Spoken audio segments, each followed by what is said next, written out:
Bueno, espero que lo estéis pasando todos bien y bueno, que las charlas hayan sido de vuestro interés.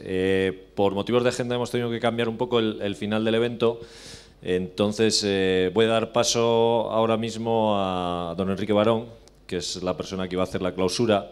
No hace falta presentarle, pero bueno, Enrique es economista de formación, madrileño de pro.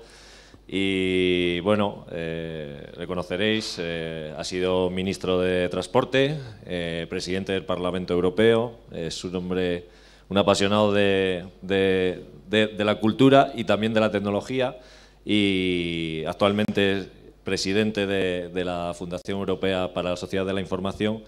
Y bueno, le hemos pedido que nos acompañase en este evento y que bueno, pues nos ilustrase un poco con su visión de hacia dónde va esto de la sociedad de la información. Muchas gracias, Enrique. Muy bien. Bueno, buenas tardes a todas y a todos, y gracias por invitarme. Me llamó Luis Luengo, viejo amigo, que es teleco además, me llamó para que clausurara estas jornadas, y yo creo que lo hizo porque fui ministro en el primer gobierno González de Transportes, Turismo y Comunicaciones, o sea, 3 carteras y un sueldo. Y yo creo que fue por eso. Y bueno, y tiene sentido porque yo viví los albores de la sociedad de la información estando en el ministerio, que es un momento en el que estábamos pasando, y era revolucionario entonces, del telex al fax. Yo cuando cuento, por ejemplo, el golpe de Estado del 23F, y le digo a mucha gente joven, digo, bueno, y entonces le dijeron a un número de la Guardia Civil que subiera a la tribuna y leyera un telex, ahora dicen, ¿y eso del telex qué es? O sea, ya pertenece al parque jurásico de las telecomunicaciones. Y también, siendo ministro, me traje el primer burofax de la Fujitsu de Japón, en visita oficial a Japón, el fax que los japoneses lo habían inventado porque no podían meter los signos kanji, los ideogramas, en el telex. Y bueno, y en aquel momento el fax fue un salto muy importante. Del teléfono móvil no se hablaba. Había las Motorolas, que eran verdaderamente, pues eran unos cacharros bastante grandes, y que tenían sus riesgos. No sé si se acordará Luis, que un día me llamó el presidente González y me dijo que había que mandar un avión a Suiza porque el entonces rey, esquiando, se había roto la pelvis en una placa de hielo. ¿Por qué? Porque llevaba la Motorola. Ahora con un móvil de los actuales no hubiera pasado eso, ¿no? Pero en fin, yo esto lo cuento para situar mis reflexiones en el tema de esta jornada de trabajo, que es sobre la movilidad. Y creo que hay unas constantes que no vienen de la época nuestra, sino que son constantes de la humanidad que hay que tener muy presentes. En primer lugar, la historia de la humanidad es una historia de movilidad, es una historia de migraciones. Ahora las estamos viviendo, por ejemplo, con la crisis de los refugiados o con las pateras. Pero, por ejemplo, cuando uno piensa por qué los refugiados o los que buscan asilo, los que buscan el paraíso europeo, cómo se orientan en este momento y cómo son capaces, cuando Hungría cierra sus fronteras, cómo son capaces de ir a Eslovenia y demás, bueno, hay una respuesta evidente, y es que en este momento hay en el mundo tantos teléfonos móviles como personas, que se dice pronto, 7.500 millones. Es decir, que ese sí que es un cambio muy importante. Y claro, los que tratan de venir saben manejar, por ejemplo, el Google Maps, entonces saben cuáles son las vías. pero concretamente, ¿qué es lo que hizo posible que los cayucos salieran desde la costa occidental de África, desde Senegal, y recorrieran en un cayuco, que es una canoa un poco larga, recorrieran 2.500 kilómetros hasta llegar a las Islas Canarias?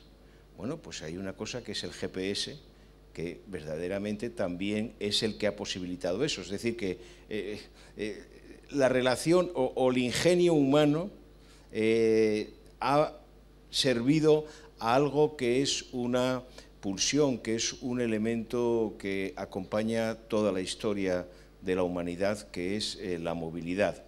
Hombre, también tuve yo que actuar en el gobierno con otra movilidad que es la que más interesa también, o la que más nos interesa, que es la del turismo, la industria de la paz, que bueno, pues se basa esencialmente también en la movilidad, y es lo que explica el aumento extraordinario de, sobre todo en nuestro caso, pero vamos, en general, del transporte aéreo, además de otros. Bien, entonces, yo creo que hay una primera cuestión, y es que hablar de movilidad no es hablar solamente de las TIC, es hablar de algo que está muy profundamente arraigado en la especie humana, en nosotros. Y por lo tanto, lo importante es cómo las TIC han sido capaces de servir y de ayudar precisamente a favorecer la movilidad. Hay otro elemento importante en relación con la sociedad de la información, y yo también tuve la oportunidad de ver el nacimiento, que fue, ahora no recuerdo el nombre del sociólogo y pensador japonés que escribió el primer libro sobre la sociedad de la información.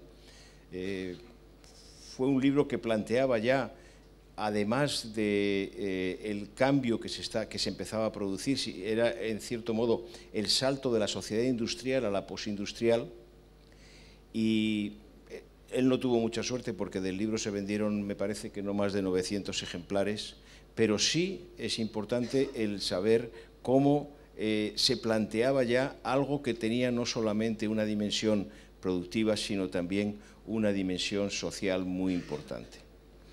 Hombre, posteriormente yo he vivido también de una manera muy directa el acceso y el desarrollo de la sociedad de la información. Bueno, como ciudadano, pues tuve mi primer teléfono móvil en los albores, fue en torno a 1990.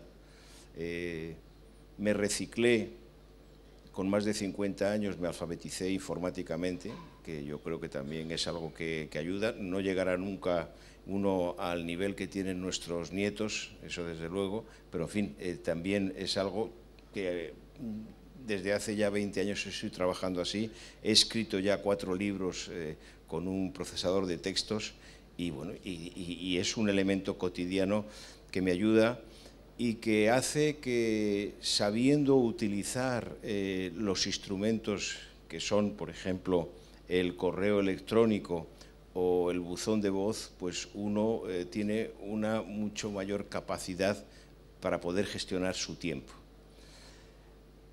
Otro de los procesos que he vivido y que tiene importancia es en relación con la Unión Europea.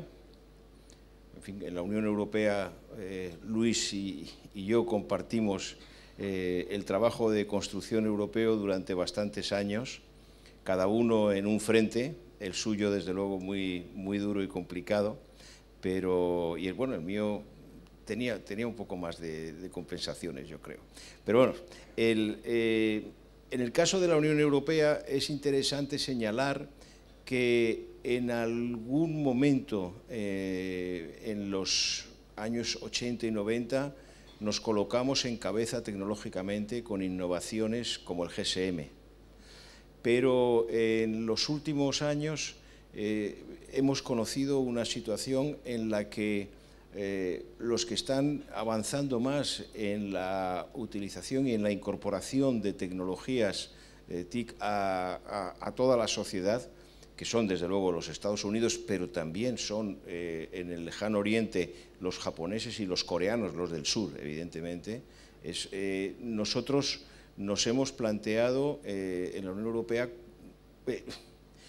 y así me lo pidió la presidencia europea, la presidencia española del Consejo Europeo el año 2010, que era importante hacer una reflexión sobre el papel que tenían las TIC en el futuro, no solamente de nuestra economía, sino de nuestra sociedad. Yo acepté, coordiné un grupo que hizo un informe sobre el futuro de las TIC en Europa con toda la industria, no solamente con los que se llaman incumbentes, es decir, con las grandes compañías de telecomunicación, también con los competidores, con los proveedores de todo tipo de hardware y también de logicial, de software y todo tipo de empresas.